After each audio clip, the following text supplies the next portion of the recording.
Berserk is probably the craziest and most bizarre story in modern anime manga history. Written by late Kentaro Moira and continued by his friend Koji Mori, Berserk has 43 volumes of peak and mature storytelling, featuring bloodshed, violence, human torture, erotic violation, and a main character whose life goes from really bad to absolutely horrific. Now, the timeline of the story can be very confusing, so we're going to be covering the entire thing in the chronological order of events in the story rather than the manga's order. From King Gaiseric's ancient empire to the latest chapter where Guts is sealed in a Kushan tomb. Understand that this video might be long, but once you get to the end, you will never be confused by Berserk again. 1,000 years ago, in the continent of the main story, there was an age of warlords. Tribes and small city-states were in constant conflict, and things were bad for anyone living on the continent. Due to the excessive wars, there were food shortages,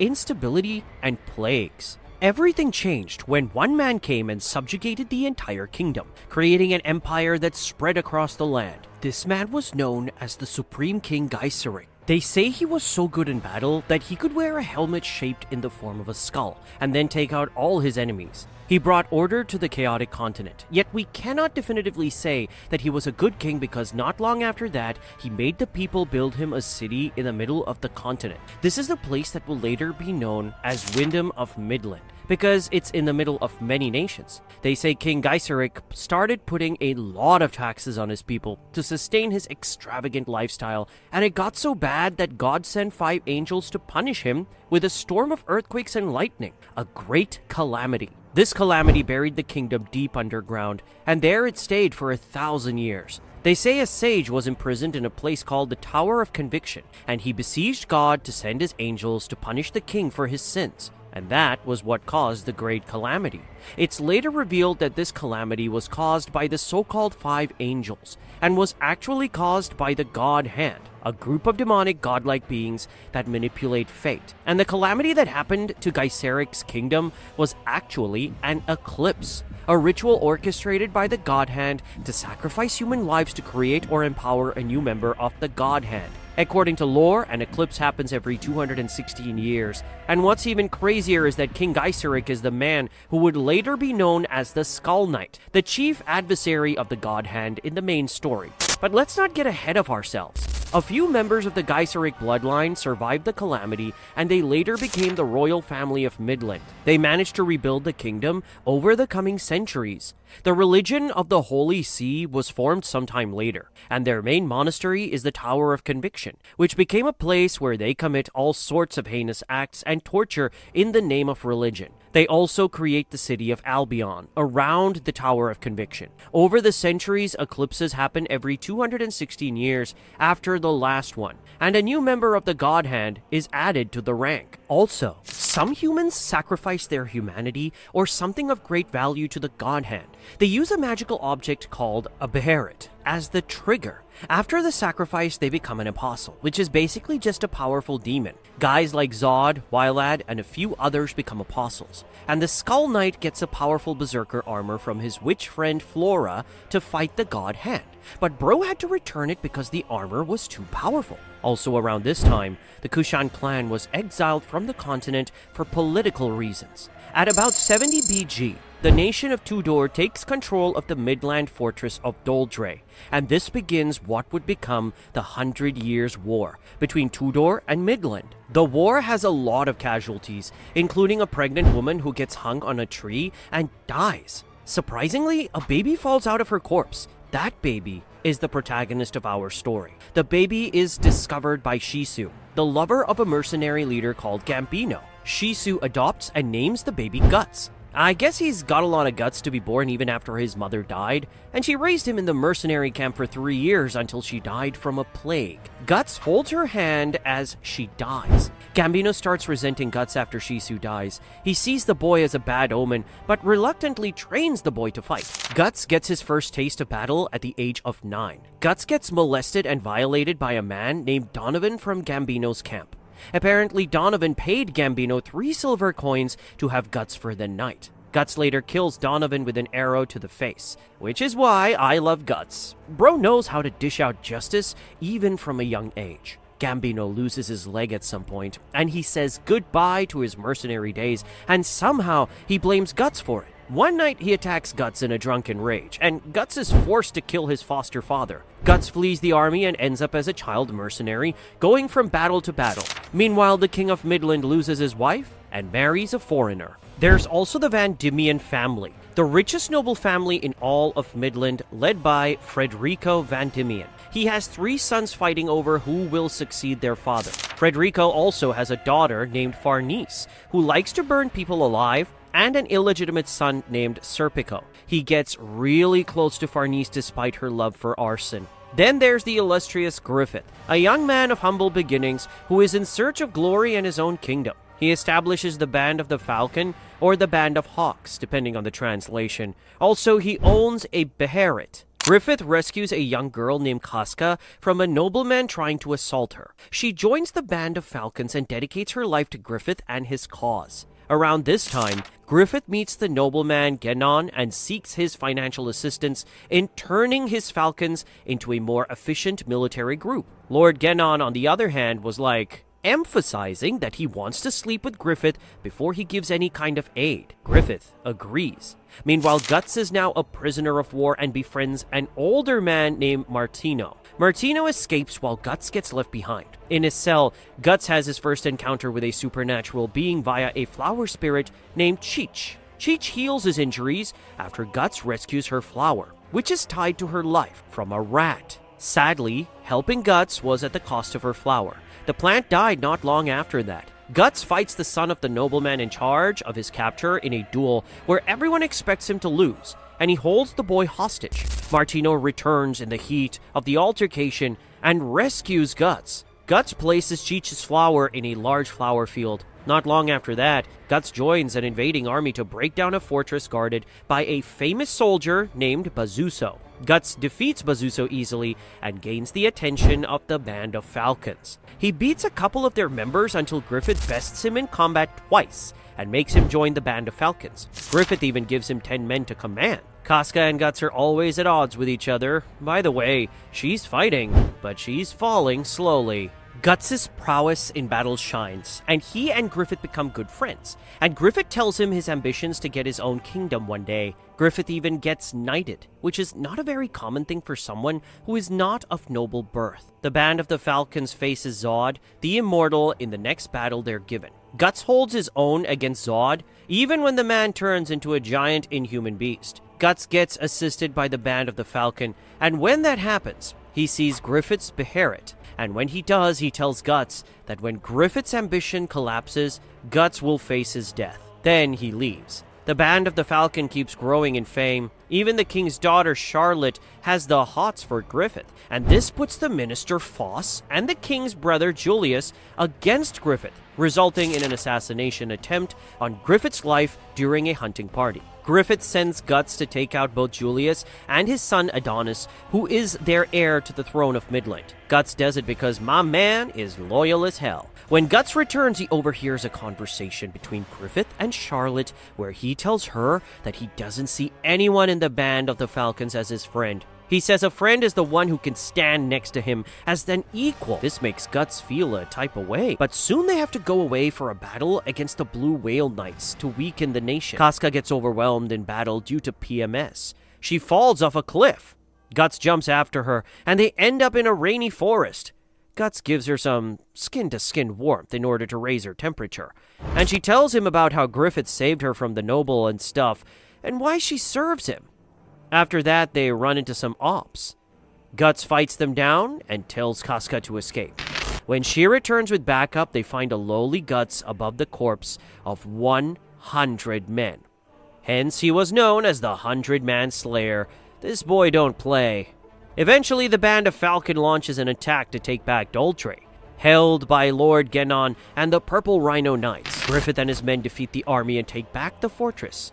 Genon confesses his love for Griffith, and Griffith takes his life. This boy also don't play. Guts kills the big bad Lord Boscan with the help of Zodd, and Zodd says that the Eclipse is going to happen soon. And after all is said and done, Midland wins the 100-Year War thanks to the Band of the Falcon. and they get thrown a big feast by the king, who wants to knight all of them and even make Griffith a general. Another assassination attempt is carried out by the queen on Griffith. Bro fakes his death and uses the opportunity to kill the queen and all her co-conspirators. Griffith manages this with the help of Foss, who is scared of the man. Griffith sends Guts to tie up any loose ends, and after that, Guts announces his intentions of leaving the band of the Falcons, even when all his comrades try to pursue him against it, including Casca. He says he wants to find his own dream, so he can stand next to Griffith as his equal. Griffith refuses to let Guts go, and they have one more duel. Griffith is so possessive that he is willing to kill Guts rather than have him leave. They fight, and Guts severs his blade in one swing. It was awesome. Guts leaves even when Casca begs him to stay. While he's alone, reminiscing about his time with the Hawks, he is greeted by the Skull Knight, who warns him of the Eclipse. That night, Griffith sneaks into Charlotte's room and beds her, but he is seen by one of Charlotte's maids, who turns him in. Griffith gets arrested and tortured first by the king, who turns out to be a pedo who's in love with his own daughter. Then there's this deformed sadist who notices Griffith's Beherit and throws it down the sewer.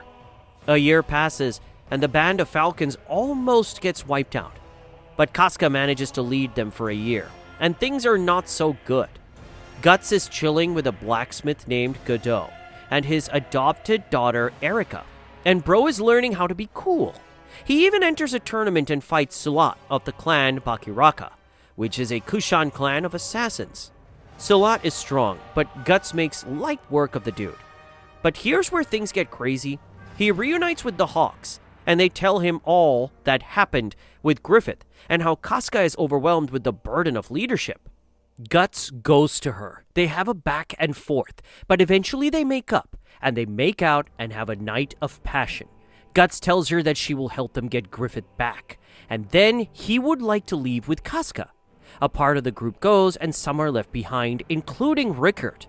The tortured Griffith starts seeing a vision of the God Hand, and they tell him that they'll see him soon. The Hawks go to Wyndham, the capital of Midland, to the Tower of Rebirth, and they meet Charlotte, who agrees to help and even offers herself up as a hostage.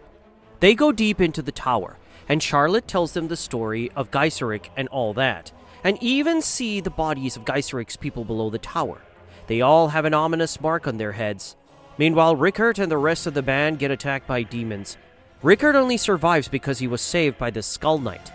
When the crew eventually finds Griffith, Bro is tortured and emaciated. They don't even bother to take off his hawk helmet.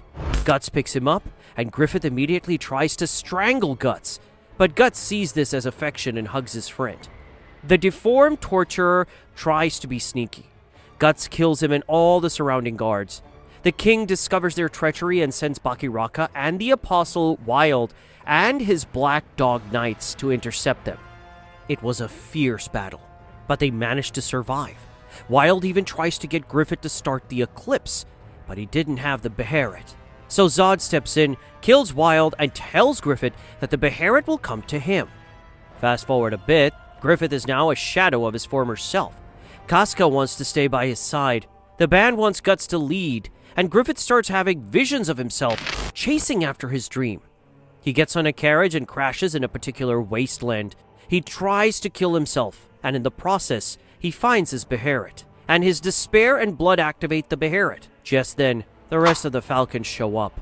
The sky blackens, and they all get transported to a world of faces? The God Hand shows up in their demonic glory. There's the succubus-looking woman named Slan, the baby-faced glasses-wearing dude named Ubik, the hands-closed pucker-faced beast named Conrad, and then there's what I assume to be the brains behind the operation, mainly because he has an exposed brain on his head, Void. He says that the time is at hand for Griffith to become a demon. They tell Griffith of his destiny and how he's to be their new leader and king. Griffith realizes that all his life and every loss that he experienced have been leading to this moment. But there were still more sacrifices needed to reach the kingdom of his desire, to reach his dream, so he would not allow himself to feel remorse, and he agrees to the sacrifice. Suddenly, every member of the Hawk is branded with the same markings we saw in the castle, and it's revealed that anyone who bears the mark will be hunted down by demons until they're dead, and thus begins the slaughter of every member of the Hawk. Griffith sinks into another world, and he meets a god who calls himself the idea of evil, a being formed through the amalgamation of negative emotions and human suffering. He tells Griffith he orchestrated this path for him to take control, and that Griffith's wishes are the wishes of humanity, and basically,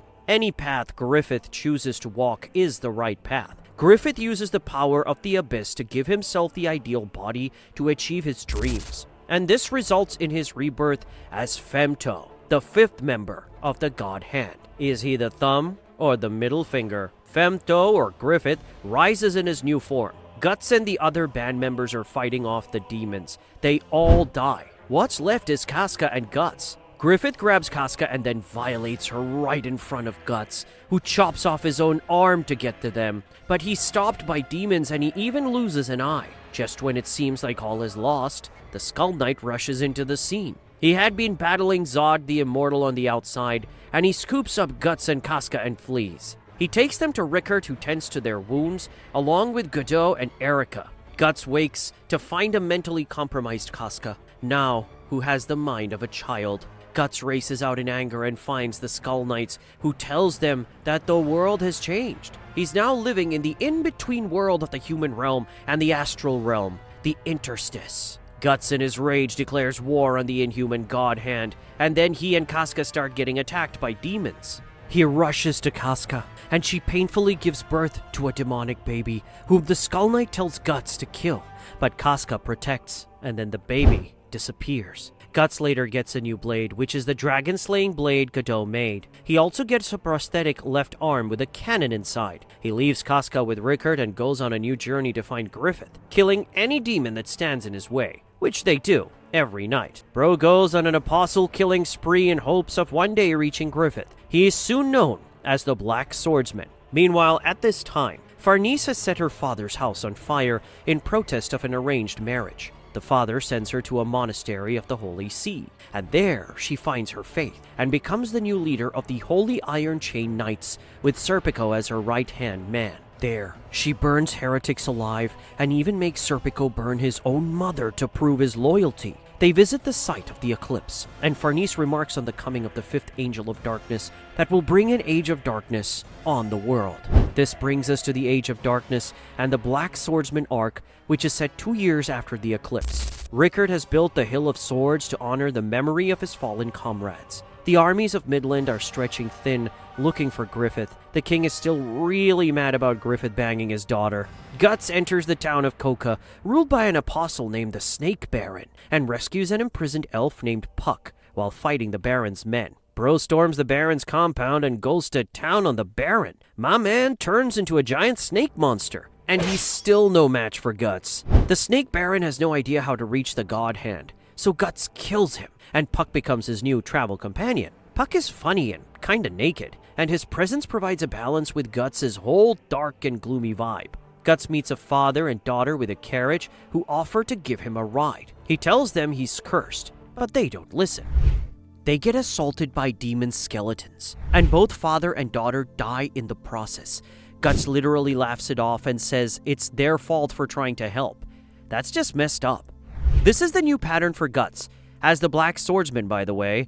Go to a place, cause destruction while hunting apostles, and then move to the next town. Guts goes to another city. This one is ruled by a count, who is also an apostle, and he has a love for eating humans. Guts meets Zargus, a deformed man who used to work for the count, until the count ate his family in front of him. Zargus gives him a Beherit. It is not as cool as Griffith's, but Zargus hopes it will help Guts kill the count. Guts storms the count's compound, fights Zondark, the count's personal knight, whom he later makes a puppet out of, which Guts has to take down. Then, Guts has to fight the real count and his demonic form in front of his daughter, Teresa. It got so bad that the count had to use his Beherit to summon the God Hand, and Guts sees Femto for the first time in years. He gets mad and tries to attack, but Femto literally doesn't even acknowledge his existence. The God Hand tries to make the count sacrifice his daughter for more power, but before the man can even decide, the souls of all the people the count has hurt come out and drag him to hell. It was pretty graphic. The God Hand disappears after that, and the castle seems to be collapsing around them. Teresa, instead of blaming her dad for the whole thing, she blames Guts, which makes Guts really sad. Oh, there's the meme.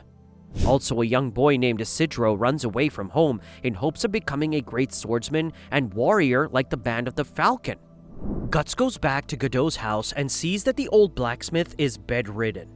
Turns out Casca ran away at some point when she and Erica went fruit picking. Once again, Guts gets blamed for the whole thing.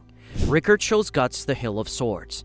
Man starts having more visions while his internal demon ominously encourages him to kill people. Guts in defiance decides that he's going to find and save Casca. Godot fixes Guts' sword, and Bro goes back on the road. Guided by the demon baby who shows Guts visions of Casca burning, he goes to the city of Albion to the Tower of Conviction to find his beloved.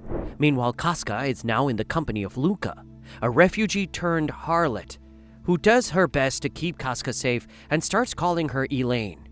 Guts and Puck leave for the city. Guts saves a young girl, Jill, from a pack of bandits. She takes him to her town, and it turns out everyone is scared of Puck because he's an elf and elves have been kidnapping children in the town. Then they get attacked by Rosine, another apostle who used to be a friend of Jill. She turns the kids she kidnapped into elves that do her bidding. And whenever the elves are killed, they turn back into children. You can imagine how Guts must have felt when he set the elves on fire, and then they transformed into children. Really disturbing stuff, and everyone blames him for everything. He's seen as a mass murderer, which puts him on the radar of the Holy Iron Chain Knights, which Farese is leading. Eventually, Rosine tries to make Jill an elf in a forest filled with cocoons.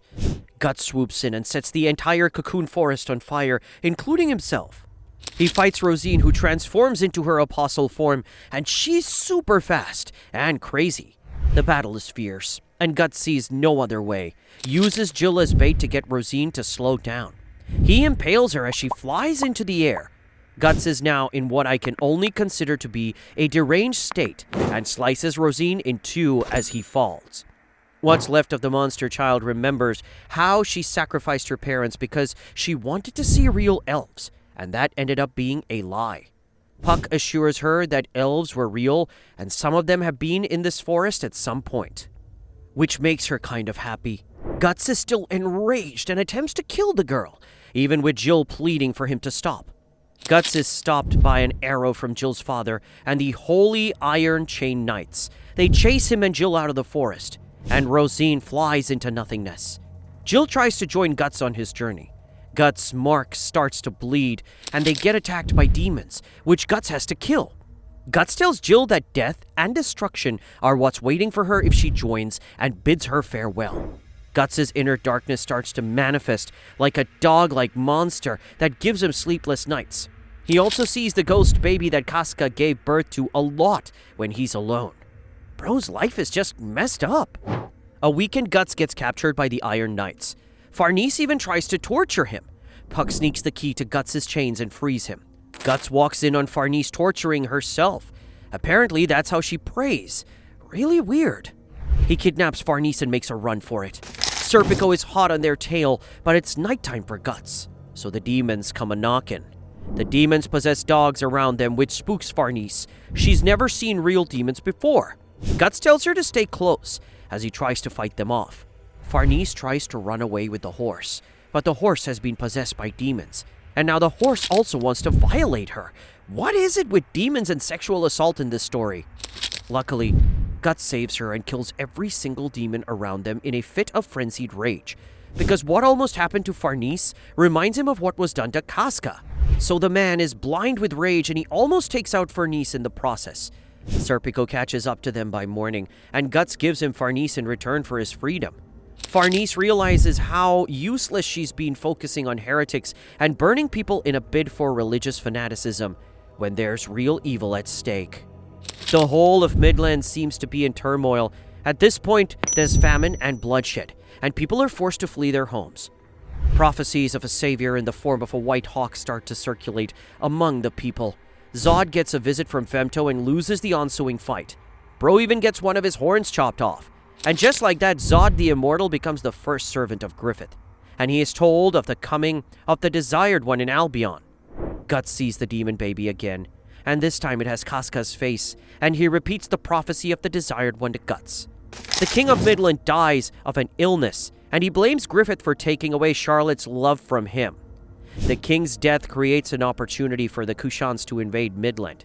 Farese and the Holy Iron Knights were now given the task of protecting the Holy See Grand Inquisitor Mosgus from cultists and refugees, who were fed up with his evil, torturous practices. They head for Albion. Mosgus has disciples who are just glorified sadists, and they torture and kill a man by putting his body in a wagon wheel. Isidro runs into some soldiers who get murdered by Kushan assassins, and Guts comes in and kills everyone, impressing Isidro. The Holy Knights and Mosgus arrive at Albion and meet a bunch of displaced refugees begging for arms. Mosgus starts torturing people again. Like, there's literally a bunch of people being tortured inside the Tower of Conviction. Luca keeps looking out for Casca and leaves her in the care of her friend Nina, who takes Casca to a river. It's nighttime again, so the evil spirits come for Casca, but her demon baby appears and fends them off. Farese walks in on Mosgus, hitting his head on the ground, worshipping the statue of the White Hawk, which is actually the Holy See. Meaning, this was a religion meant to serve Griffith. Mosgus tells Farese of the sage who brought the judgment of God on Gaiseric, whom we talked about earlier. Next, we see Nina making a boy named Joachim join an orgy with a man wearing a goat head to prove his love. It's pretty graphic, so I'm not going to go into details. This positively freaks Joachim out, so he runs away. Luca finds Nina and strikes her for mingling with this crowd. They leave, and this time Casca walks in on the orgy, and her demons show up and possess everyone around her. But she's protected by the demon baby once more.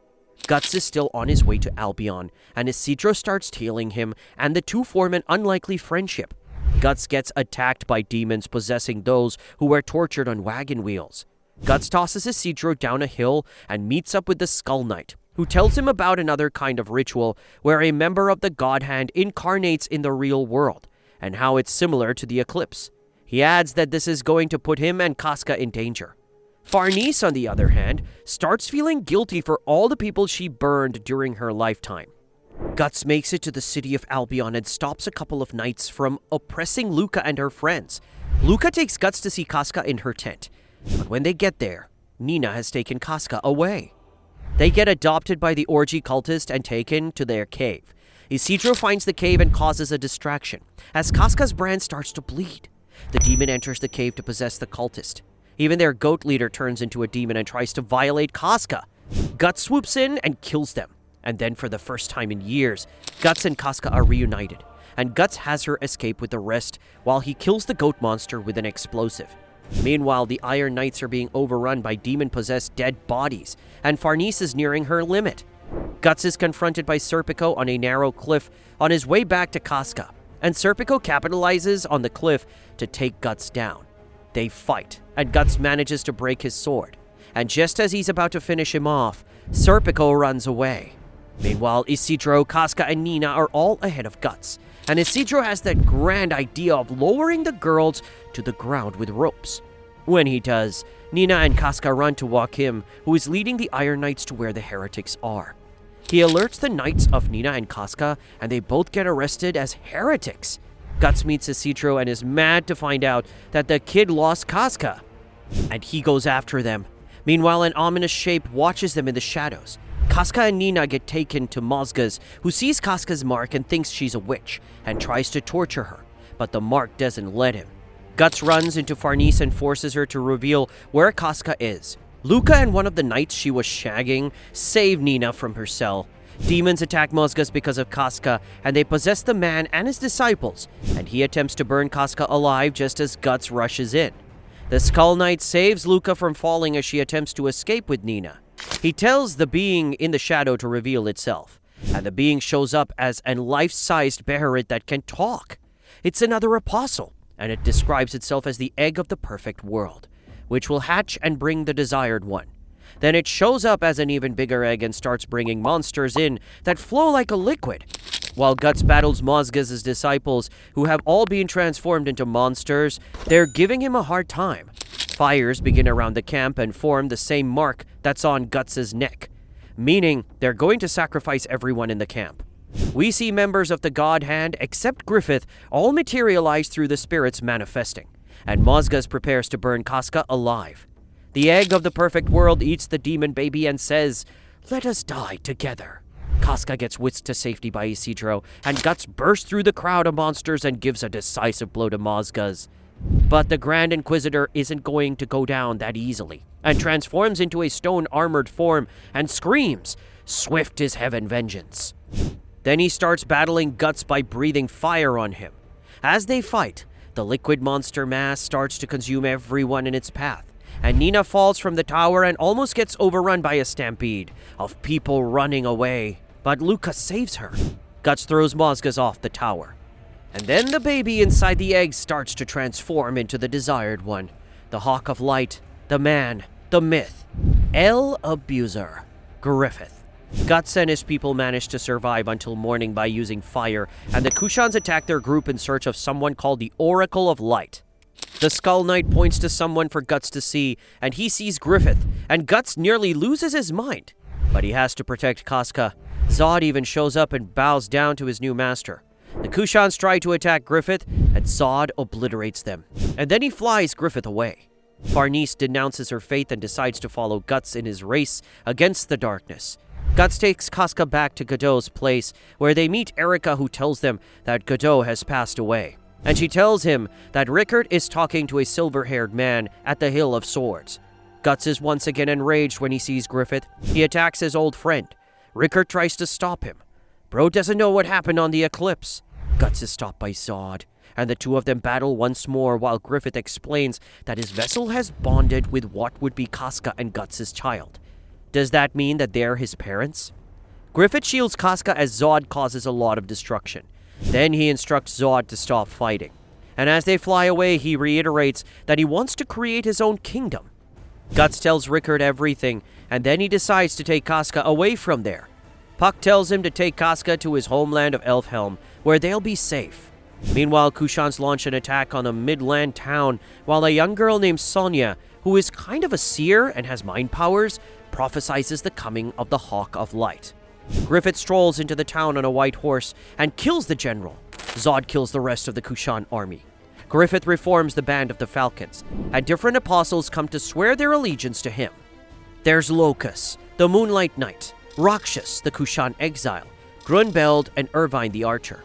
Even Sonia joins, as well as a nobleman named Mule Wolfflame, plus a ton of people from the Kushan army.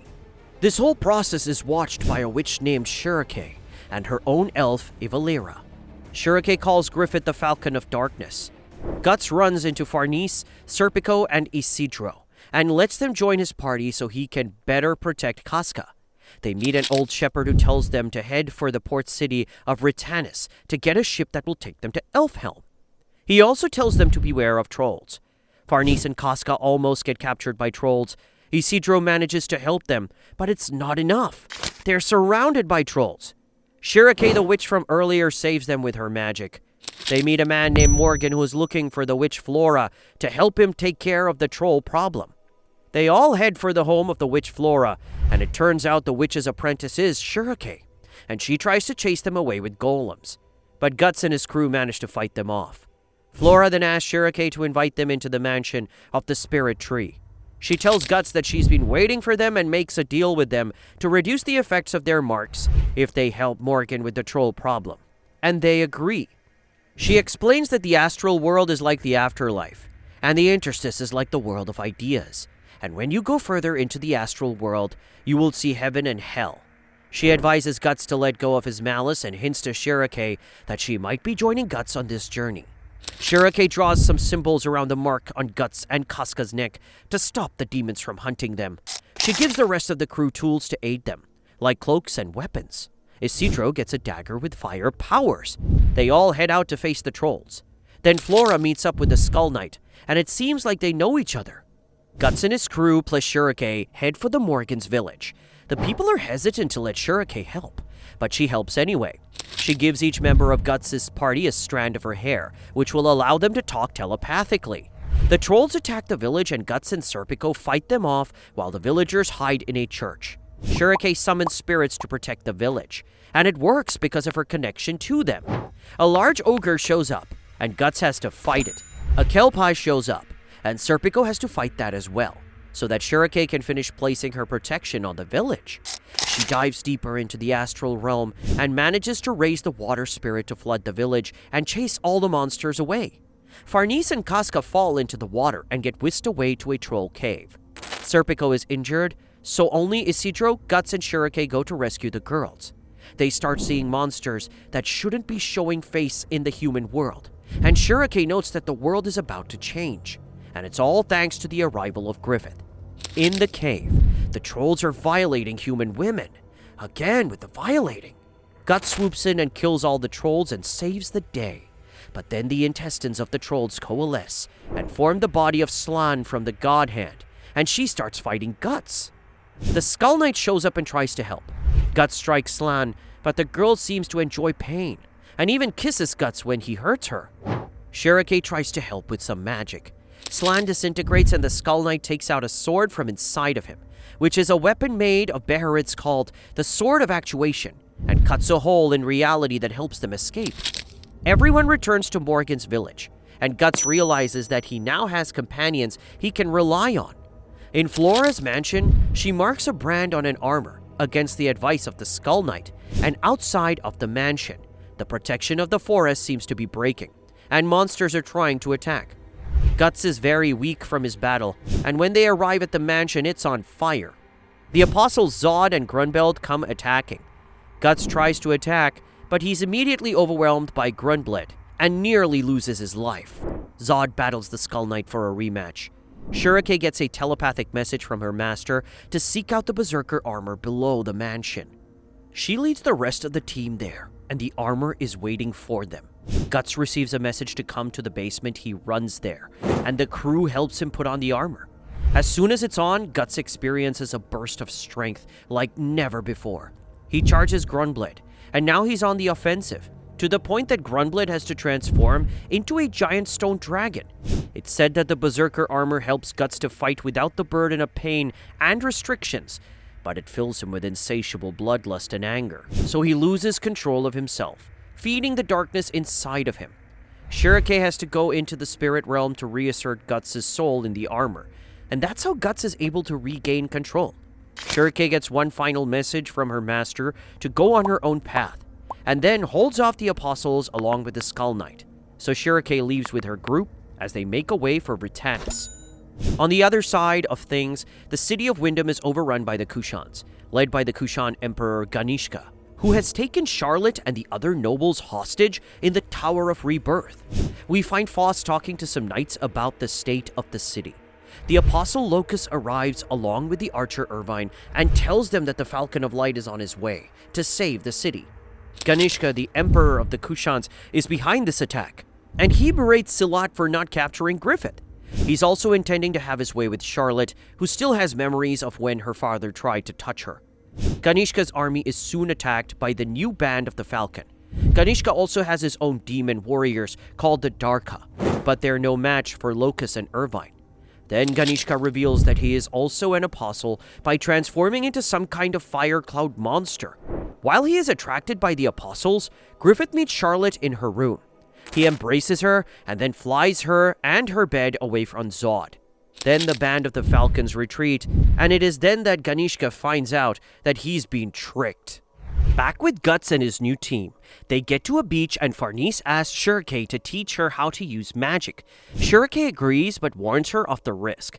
I guess the noble woman is done with being useless.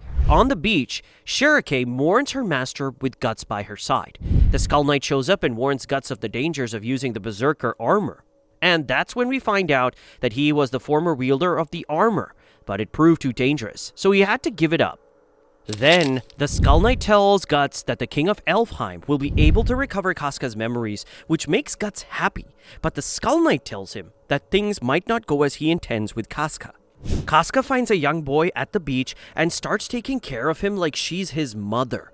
The child even plays with Guts, and then the three of them start looking like a family. While everyone rests, a swarm of giant crocodiles attacks them, and the boys have to battle the beasts. Guts slashes and dices. Shirake deduces that someone is controlling the crocodiles. Serpico finds a group of Kushan spellcasters responsible for the crocodile familiars, but even they are under someone else's control. The real spellcaster is at sea, and he's in control of a large elephant monster. Guts puts on his Berserker armor and starts decimating the enemies despite Shirake's protests. This results in a different kind of bloodshed. Everyone is amazed by how powerful Guts has become. But Serpico warns them that those who are called Berserkers are a threat to both their enemies and allies. Shirake goes into her astral world again to try to reach Guts' soul just as Guts finishes all the monsters in an irrational state. And then he tries to attack his friends. But then a luminous spirit stops him and allows Shirake's astral projection to bring him back to consciousness. The little boy disappears at some point. The crew recovers and heads for Vertanis. Meanwhile, on a ship, a little way away from them, a Kushan mystic who works for Ganishka named Daiba wonders how Guts' group was able to survive. The crew arrives in Vertanis. Shirake gets mad at Isidro and ventures into the city. There she meets Sonia, and the two become acquainted and even save a bunch of kids from the pirate Bone Beard with the help of Mule and Isidro. Sonia asks Shirake to join her, but Shirake refuses and decides to stay with Guts. Sonia then warns her to leave the city because something bad is about to go down. Shirake then starts teaching Farese how to visualize an apple, which is her first step in becoming a witch. Guts' team is unable to get a ship, so Farese goes to see her family, who are dwelling in Vertanis. Her father berates her for abandoning her duties with the Holy Iron Chain Knights, and says that he's going to turn her back to the Holy See. Farese gets greeted by her brother, Magnifico, who doesn't approve of their father's methods. He offers to help procure a ship for her friends, provided she does something in return. Serpico returns to Guts, and the team tells them that Farese will not be returning, and gives back all the stuff they got from the witch, and leaves without explaining. Guts decides that he needs to understand what's going on. He sends Ivalera and Puck to go find out more information on Farese in the Van Diemen mansion. Farese gets introduced to Roderick, a prince from a distant kingdom, and a naval captain. She's to marry the prince based on Magnifico's instruction. She's not very happy about this. Ivalera reports back to Guts, and Casca burns the deed to the ship that was given to them. And Guts agrees that they're going to rescue Farese. The Van Diemen household organizes a ball filled with dignitaries and aristocrats. There for the butt-kissing of the Van Diemen household. Guts and the gang enter the mansion, but they're stopped by Serpico, who tries to prevent them from seeing Farese. Guts fights and subdues Serpico, but then monsters start entering the compound as well.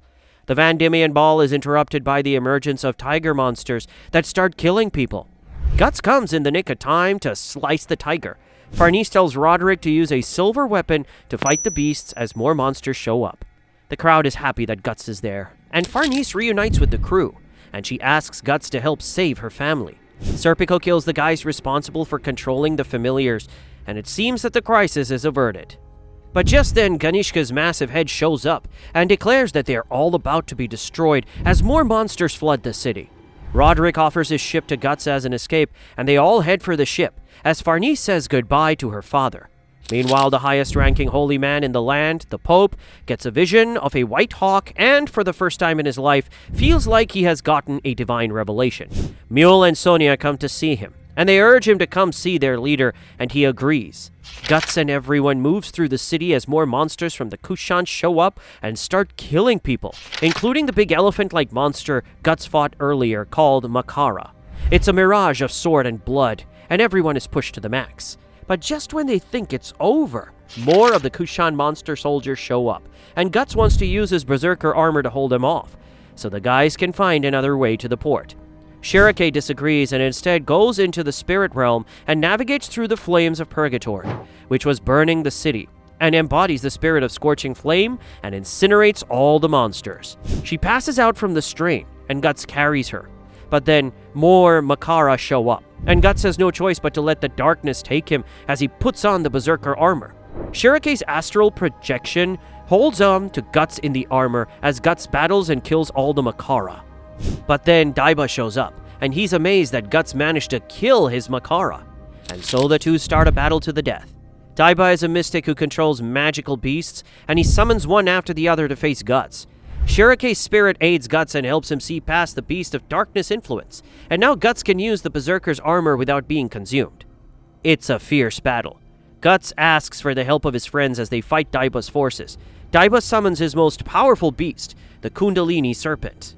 Guts kills the serpent with the help of Shirake's fire spirit, and as Daiba tries to escape, Ganishka shows up, and he's pissed. He strikes Guts with lightning, which sends Shirake's spirit back to her body.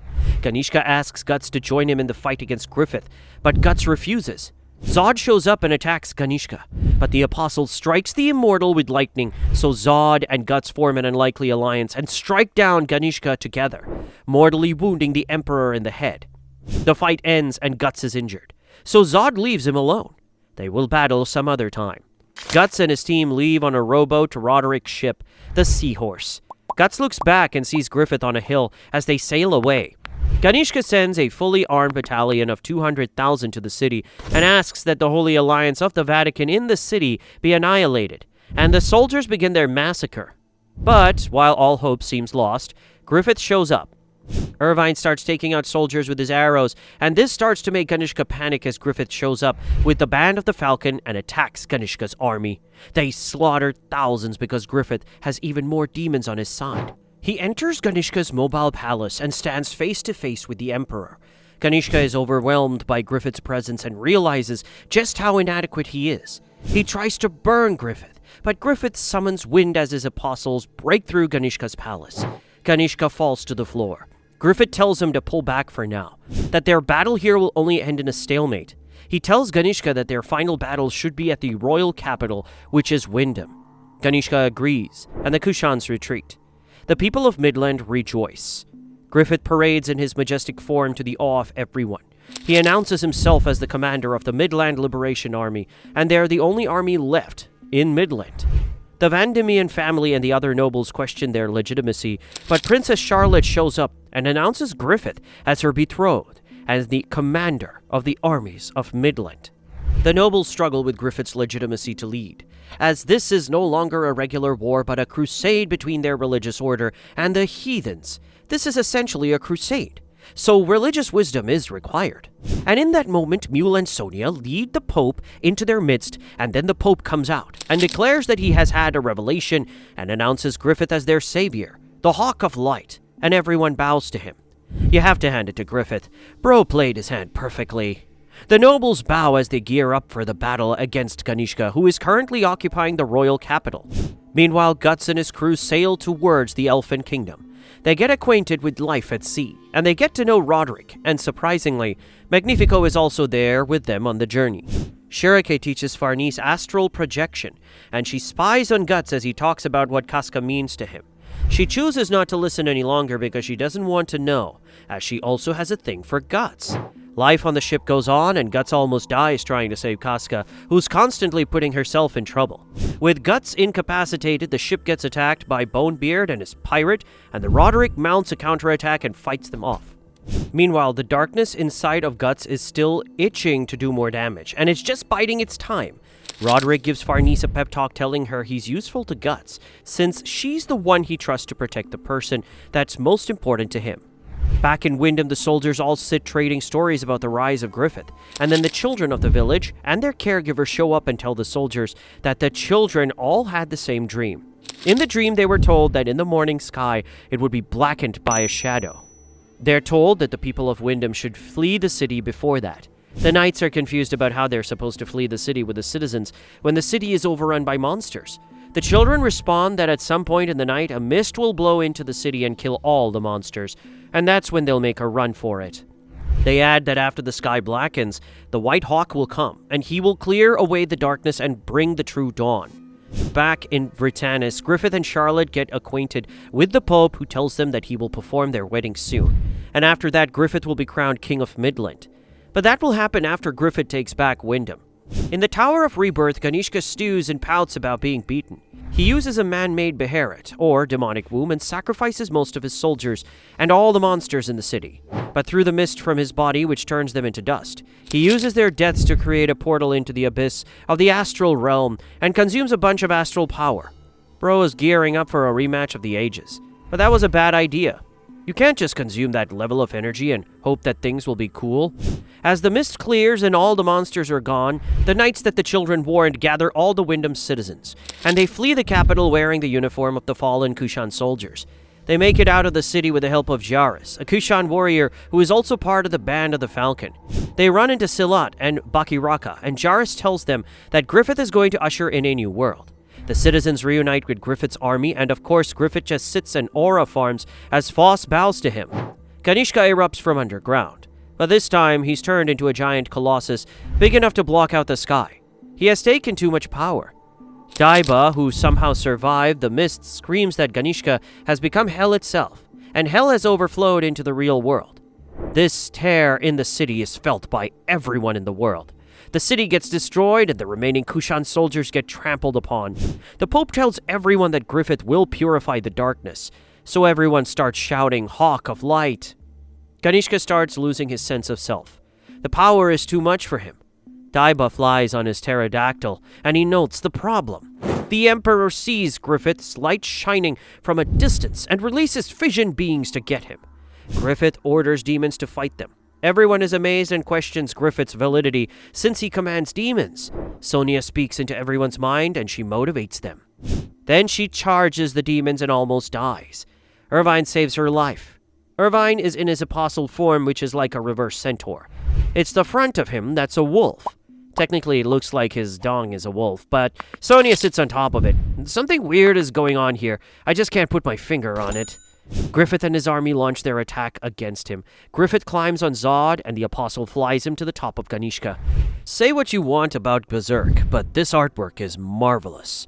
Griffith arrives at what looks like the center of the behemoth. He transforms into Femto, and Skull Knight appears before him and tries to strike him with a Beherit blade. But instead he slices a hole in Ganishka. This is what Griffith wanted. The fissure creates a hole so big that it causes light to erupt into the world from the astral plane. The event was so powerful that it was felt across the entire world. This moment became known as the Astral Shriek. The explosion blurred the boundaries between the physical world, the astral plane, and the interstice, causing them to merge. Now creatures and monsters of myth and legend start moving into the human world, creating the new world of Fantasia. This takes us into the Fantasia arc of the story.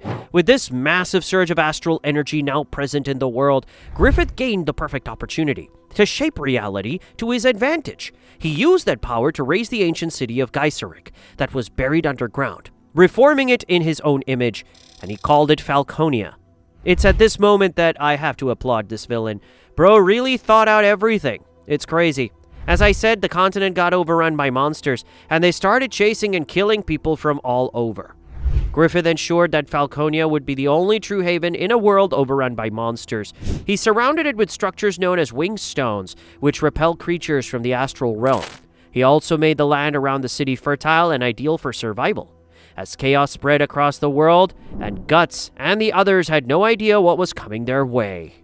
The Black Swordsman and his crew of misfits and nobles sail toward Elfhelm.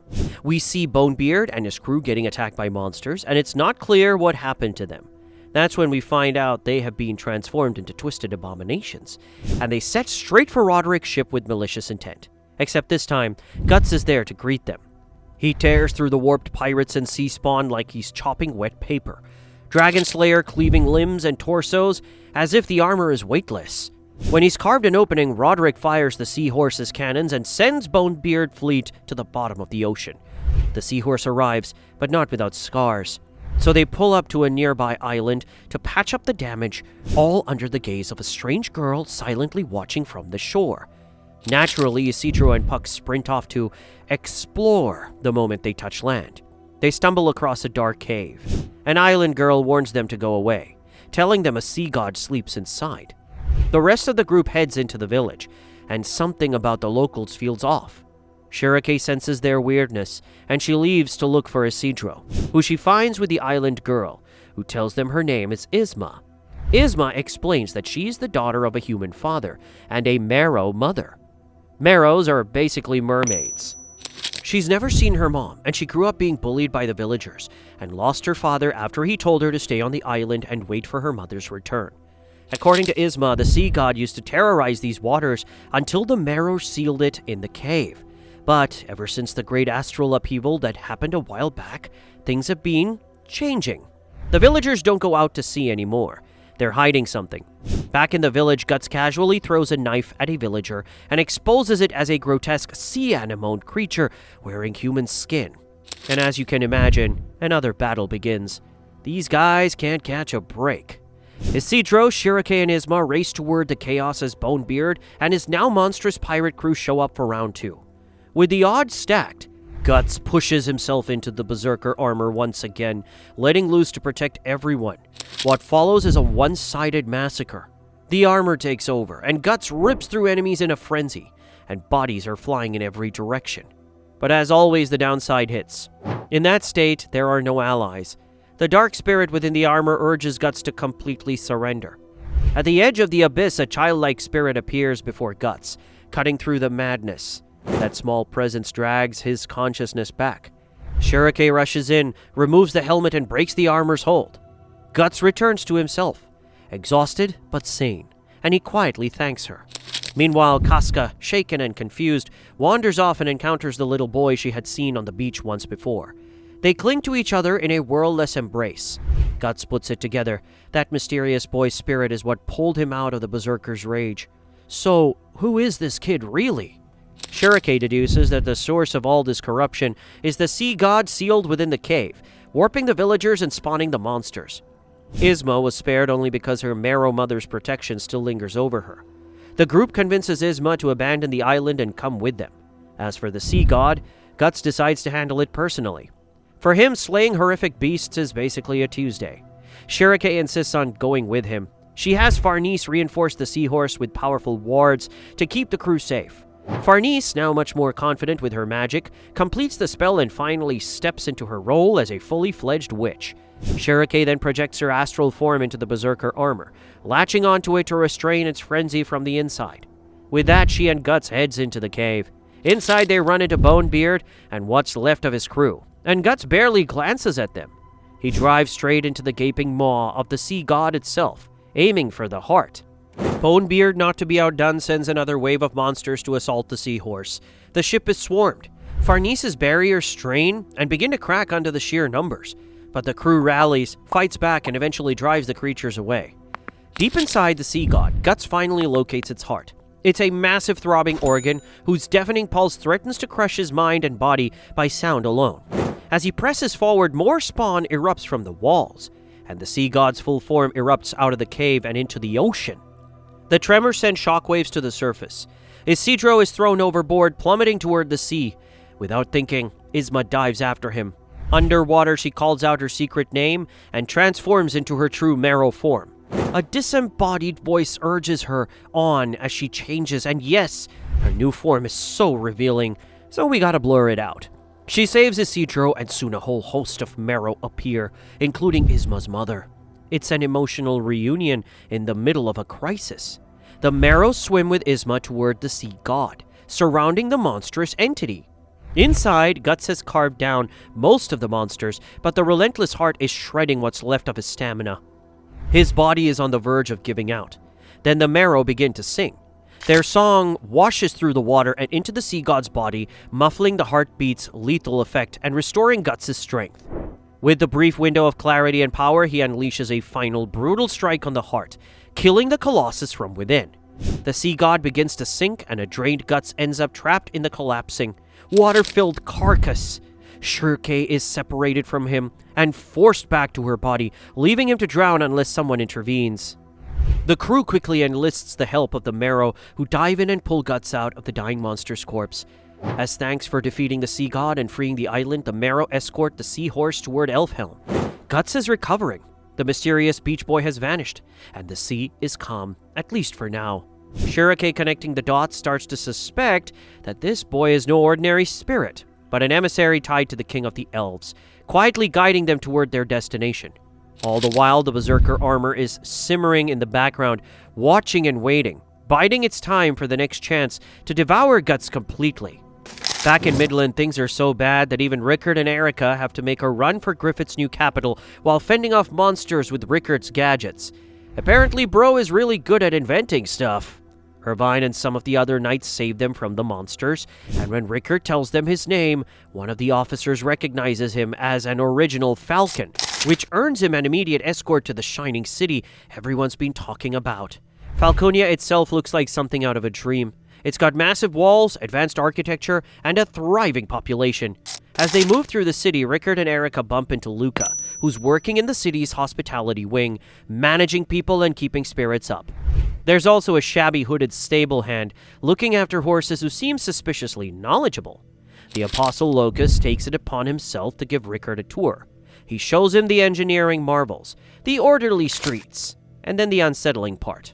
The monstrous apostles and demonic beasts, all under Griffith's perfect control, functioning as guardians of humanity instead of predators. It's clear that all this safety, this prosperity, everything exists because of Griffith. Rickard is also brought to a grand ceremony held in Griffith's honor. In front of a large crowd, Griffith performs miracles, allowing people to glimpse the spirits of their departed loved ones. The masses fall to their knees, weeping and worshipping. To them, Griffith is some kind of divine savior. Eventually, Rickard gets what he came for, a face-to-face meeting with Griffith himself.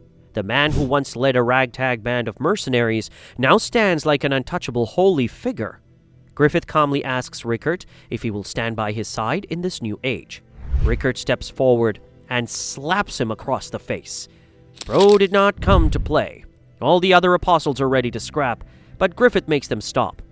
You can see all the grief and rage he's been carrying since the eclipse in Rickard's eyes. He declares that Griffith is no longer his leader, and then he walks away. Back at Luca's place, Rickard shows her and the others his inventions, explaining that Falconia may be impressive, but he can't accept a city built on the corpses of the old band. He starts seriously considering leaving the so-called paradise. While walking alone through the city, Rickard is suddenly ambushed by something inhuman. Rakshas. The exiled Kushan turned Griffith's shadowy assassin moves in for the kill. But before he can finish the job, a flurry of blades intervenes. Zodd and the Kushan Bakiraka assassins jump into the fight, clashing with Rakshas and forcing him to retreat by breaking his mask. He promises to return when he gets a new one. Rickard, seeing that these Kushan warriors also reject bowing to Griffith, begins to form an unlikely alliance with them. They already served one inhumane god in Ganishka, and they refuse to repeat that mistake. Rickard and Erica decide to leave Falconia with them and return to the Kushan homeland, far from Griffith's influence. Of course, Rakshas isn't done. When he returns to strike again, Rickard is ready. He sets a trap, lures Rakshas into a confined area, and blasts him with explosives. They even manage to set him on fire. For a moment, it looks like they've actually put him down. Then he calmly splits open a nearby horse, douses himself in its blood to snuff out the flames, and reforms like it's nothing. This guy is hardcore. In the middle of all this, Erica ends up in the line of fire, because of course she does. She wanders into the battlefield at the worst possible time, and Rakshas immediately grabs her as a hostage. At that point, you can't even be surprised. It's exactly what everyone was afraid would happen. Right when things look dire, the quiet, hooded stable hand finally drops the act. Turns out it's Daiba, the former sorcerer general who once served Ganishka and fought against Guts. Using his magic, he summons serpents and other creatures to entangle Rakshas, forcing him to release Erica and halting his advance. Daiba tells the Kushans that he intends to go with them, allying himself with this small resistance rather than Griffith's empire. He then opens a chest filled with monstrous creatures, including his flying pterodactyls. Rickard and Erica climb onto one of the beasts alongside Zodd and Bakiraka. As they lift off, Rickard fires one last explosive toward Rakshas, buying time and space.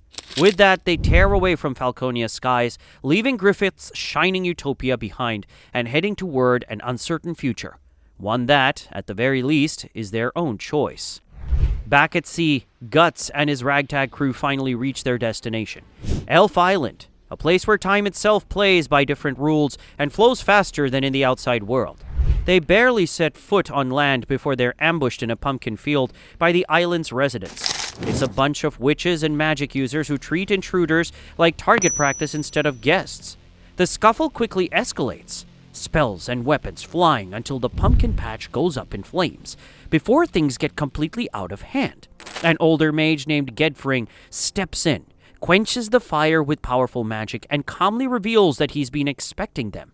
He brings the group into the village and introduces them to the island's mages, all honing their craft in peace, surrounded by pure astral energy. Guts explains why they've crossed oceans to get here, and Gedfring is honestly stunned that anyone would attempt such a journey now, with the world turned upside down. That's when he starts talking about the Great Astral Shriek and what the so-called Falcon of Light has done to reality. He leads them to meet the island's elders and their polite, seemingly ordinary attendant, a woman named Danan, who serves food and tea with a gentle smile. Guts, not exactly the patient type, bluntly asks to see the king of the elves to heal Casca. Everyone else basically tells him to slow down. You don't just walk in and demand an audience with the God King 5 minutes after arriving. Over a shared meal, they dig deeper into what happened to the world.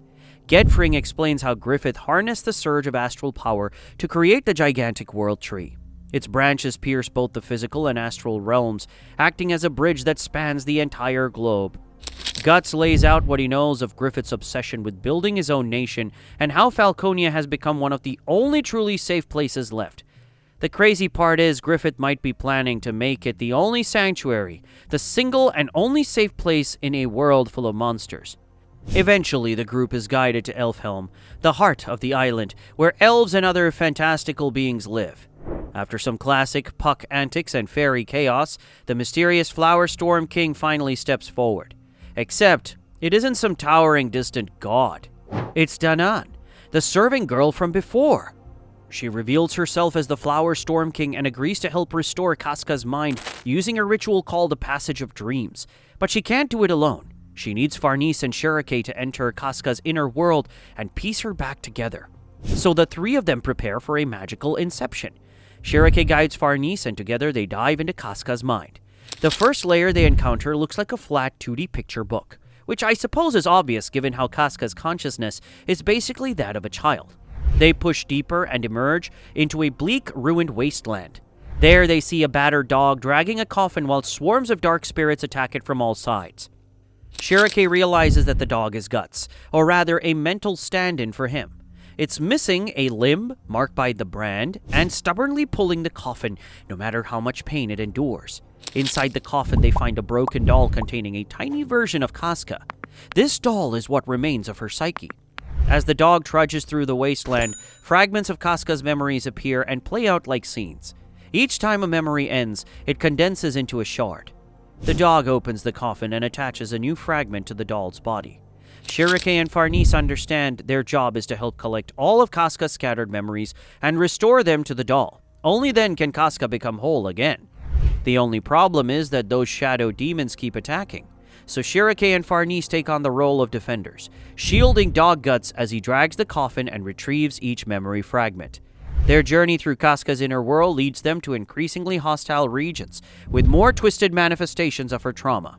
Eventually, they reach the most dangerous zone, guarded by monstrous entities, and the final boss figure looks suspiciously like Griffith. Faced with this embodiment of Casca's deepest fear and despair, Dog Guts transforms into the Berserker Armor form and charges the enemy. It's actually kind of beautiful in a messed up way. Even inside Casca's subconscious, a version of Guts is still fighting tooth and nail to protect her. When the trio is on the verge of being overwhelmed, a familiar presence appears. Flora, Cherokee's late master. Her spirit surfaces within the dream and wipes out the remaining monsters, giving them the breathing room they need. They finally reach the last fragment, and it's the core of everything. The memory of Casca's lost child, the baby taken from her during the Eclipse. That loss is the wound that truly shatters her heart. They attach this final piece to the doll. The tiny Casca climbs back into the restored body, and her psyche snaps back together. When Farese and Cherokee return to their bodies, Casca is awake, truly awake, for the first time in years. She's been viewing the world through the hazy lens of her Elaine persona, but now her own memories and self are back in place. She's ready to face Guts again. Danan gives Casca new clothes, fixes her up, and sends her off to reunite with him. But the moment Casca lays eyes on Guts, all the memories of the Eclipse flood back at once, and things turn for the worse. Back in Midland, we find out what Griffith is actually planning. Fresh off liberating yet another village from monsters, Griffith and Sonia ride the branches of the World Tree itself, warping across vast distances in an instant, leaving their soldiers in stunned religious awe. Later, during a council meeting, Griffith lays out his grand, gentle-sounding blueprint. Falconia will stand as the shining heart of the world, and from there, they'll expand across the continent, bringing order, safety, and an ever-growing army under his banner. On paper, it's brilliant. A flawless strategy that sweeps the entire room into his vision and turns practical politics into something that feels like prophecy. That night, Griffith spends his time in Princess Charlotte's chamber, playing the role of devoted lover, and then quietly slips away, as if summoned by some higher priority. I just wish he was wearing clothes. Back on Elf Island, Casca is finally herself again. Hair trimmed, sword at her side, her posture and expression closer to the woman she used to be. But there's one problem. Every time her eyes land on Guts, the memories of the Eclipse slam into her so hard that she freezes in terror. So Guts keeps his distance, watching from the margins like a ghost in his own story. At some point, he's approached by the Skull Knight, and Gedfring clearly recognizes this ominous figure.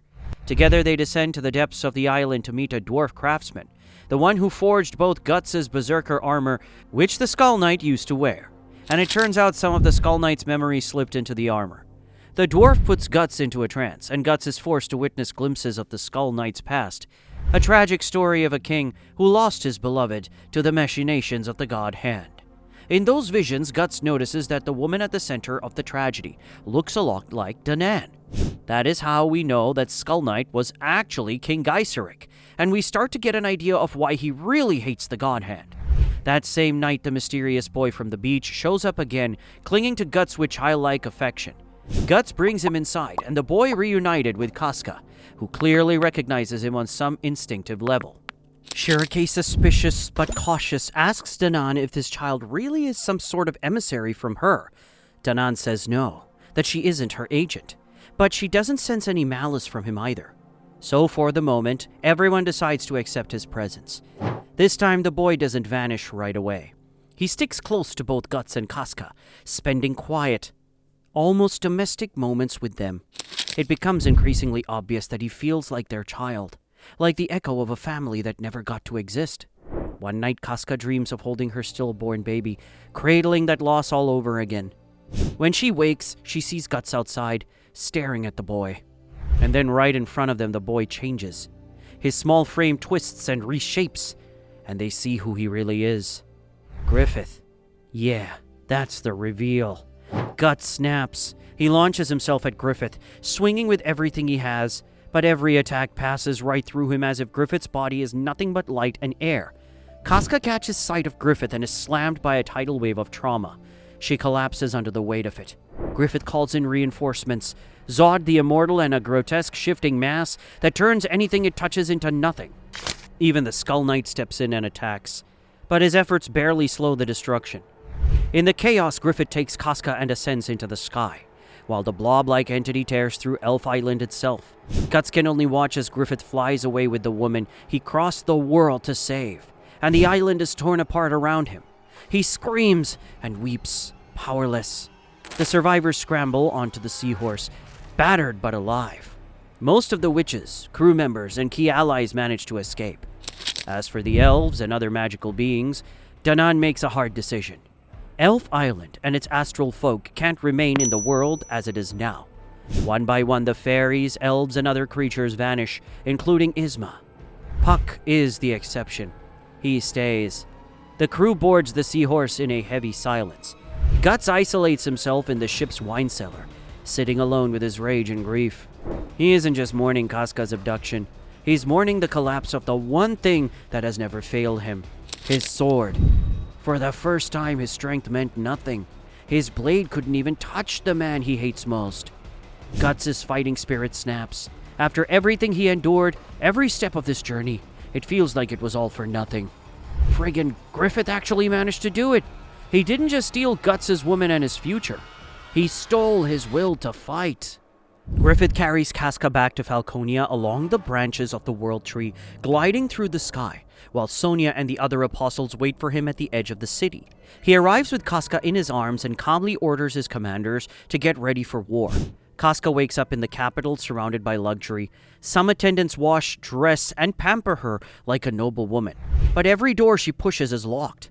It doesn't take long for her to realize she's a prisoner. Out at sea, Shirake slips into the astral realm, searching for Casca's presence across the new, warped world. While her spirit travels, the seahorse sails straight into Kushan waters, and straight into an ambush by the Kushan Navy. The entire crew is captured. What shocks everyone isn't the enemy fleet, but Guts' reaction. He doesn't even reach for his sword. Isidro screams as he watches Guts, the man who used to charge into impossible odds, giving up. Isidro can barely stand the sight. These Kushans turned out to be the same faction Rickard has allied himself with. Rickard spots Guts, recognizes him immediately, and urges everyone not to resist so he can smooth things over. The Kushans take the witches and magic users from Elf Island into their care, placing them under Daiba's supervision. Guts, on the other hand, is thrown into a cell. Among their own ranks, the Kushans declare their intention. They are going to wage war against the Falcon of Light and his army of monsters. A war council is held with their new emperor to plan the first move. In the middle of this tense meeting, Rakshas appears. This guy cannot give us a break. He starts slaughtering people without a word. Monsters flood the city, and the Kushans are forced into a desperate defense right inside their own nation. Rakshas quickly senses Guts' presence nearby and darts off to finish the Black Swordsman while chaos spreads. Silat races after him, knowing exactly how dangerous this assassin is. Rakshas slices through Guts' prison gate like paper and moves in for the kill. Guts doesn't block. He doesn't dodge. He simply waits for the end with a twisted kind of acceptance, almost relieved. Silat arrives in time to cut Rakshas down before the finishing blow lands. He demands to know why Guts didn't even try to fight back. Guts gives him nothing. Meanwhile, Shirake is still traveling through the astral plane. Following Casca's faint spiritual trail, she tracks her all the way to Falconia, confirming what everyone feared. In the aftermath of the attack, Daiba pins the blame on Guts. He argues that the brand on Guts is what drew the monsters and Rakshas to their location in the first place. As a result, they decide to remove Guts from the picture entirely. He's dragged away and sealed in an ancient tomb, a place of stone and silence, left alone in the darkness. His body sinks into the cold floor, and his world fades to black. On the outside, the stage is set. Falconia rallies its forces for war, and the Kushans do the same, now backed by the witches and sorcerers from Elf Island. And with that, we're caught up to Berserk, and we're waiting for new volumes and chapters. Leave a comment on what you think about this story and your prediction for the future. If you want to see more recaps and breakdowns, then click on this video right here.